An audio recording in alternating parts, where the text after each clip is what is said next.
Today I begin a new life. Today I shed my old skin which hath too long suffered the bruises of failure and the wounds of mediocrity.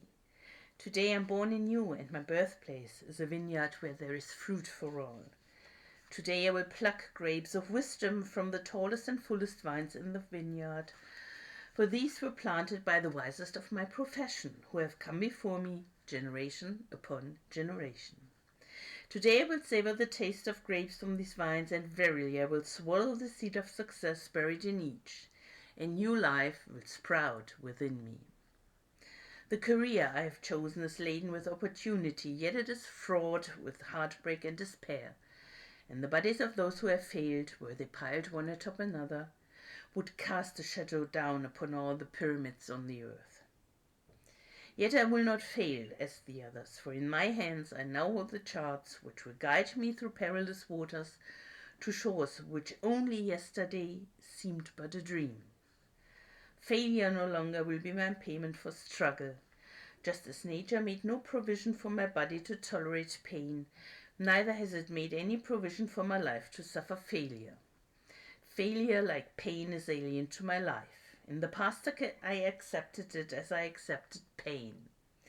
Now I reject it, and I am prepared for wisdom and principles which will guide me out of the shadows into the sunlight of wealth, possession, and happiness, far beyond my most extravagant dreams, until even the golden apples in the garden of Hesperides will seem no more than my just reward. Time teaches all things to him who lives forever, but I have not the luxury of eternity. Yet within my allotted time I must practice the art of patience, for nature acts never in haste. To create the olive, king of all trees, 100 years is required. An onion plant is old in 9 weeks. I have lived as an onion plant. It has not pleased me. Now I would become the greatest of olive trees, and in truth the greatest of salesmen. And how will this be accomplished? For I have neither the knowledge nor the experience to achieve greatness, and already I have stumbled in ignorance and fallen into pools of self-pity. The answer is simple. I will commence my journey unencumbered with either the weight of unnecessary knowledge or the handicap of meaningless experience. Nature already has supplied me with knowledge and instinct far greater than any beast in the forest, and the value of experience is overrated, usually by old men who nod wisely and speak stupidly. In truth, experience teaches thoroughly, yet her course of instruction devours men's years, so the value of her lessons diminishes with the time necessary to acquire her special wisdom. The end finds it wasted on dead men. Furthermore, experience is comparable to fashion. An action that proved successful today will be unworkable and impractical tomorrow. Only principles endure, and these I now possess, for the laws that will lead me to greatness are contained in the words of these scrolls. What they will teach me is more to prevent failure than to gain success, for what is success other than a state of mind?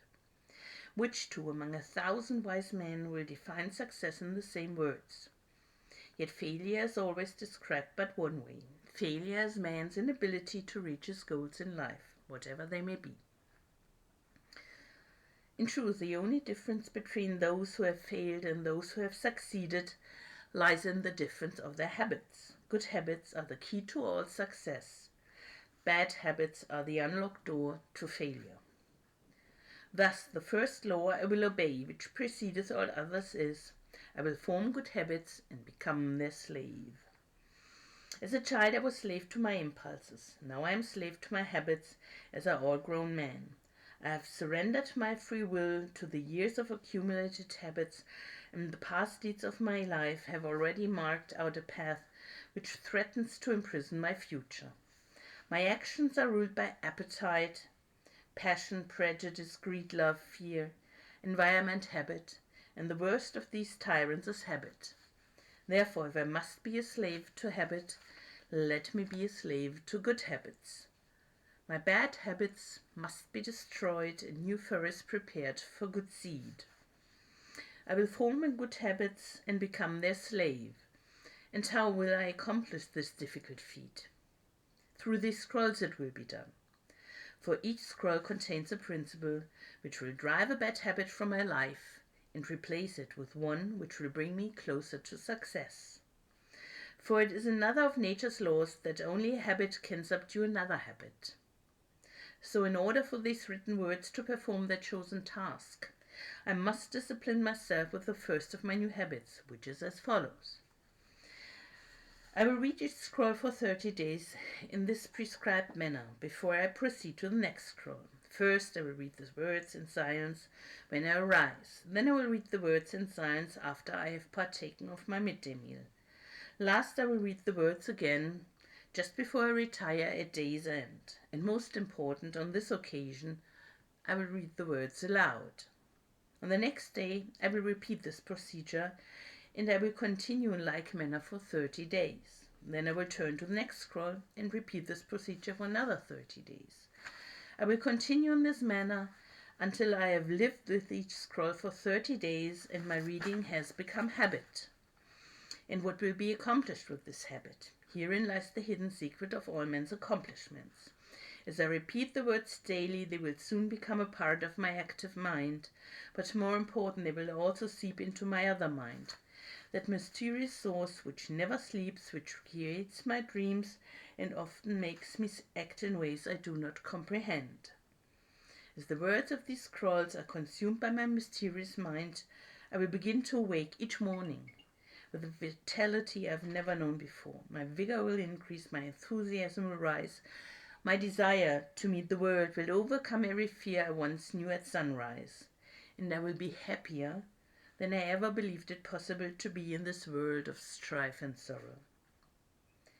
Eventually, I will find myself reacting to all situations which confront me as I was commanded in the scrolls to react, and soon these actions and reactions will become easy to perform, for any act with practice becomes easy. Thus, a new and good habit is born. When an act becomes easy through constant repetition, it becomes a pleasure to perform. And if it is a pleasure to perform, it is man's nature to perform it often. When I perform it often, it becomes a habit, and I become its slave. And since it is a good habit, this is my will. Today I begin a new life, and I make a solemn oath to myself that nothing will retard my new life's growth. I will lose not a day from these readings, for that day cannot be retrieved, nor can I substitute another for it. I must not, I will not break this habit of daily reading from these scrolls. And in truth, the few moments spent each day on this new habit are but a small price to pay for the happiness and success that will be mine.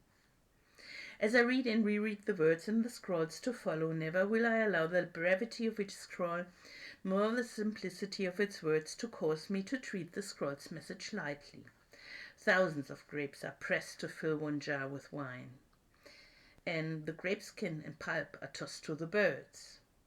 So it is with these grapes of wisdom from the ages. Much has been filtered and tossed to the wind. Only the pure truth lies distilled in the words to come.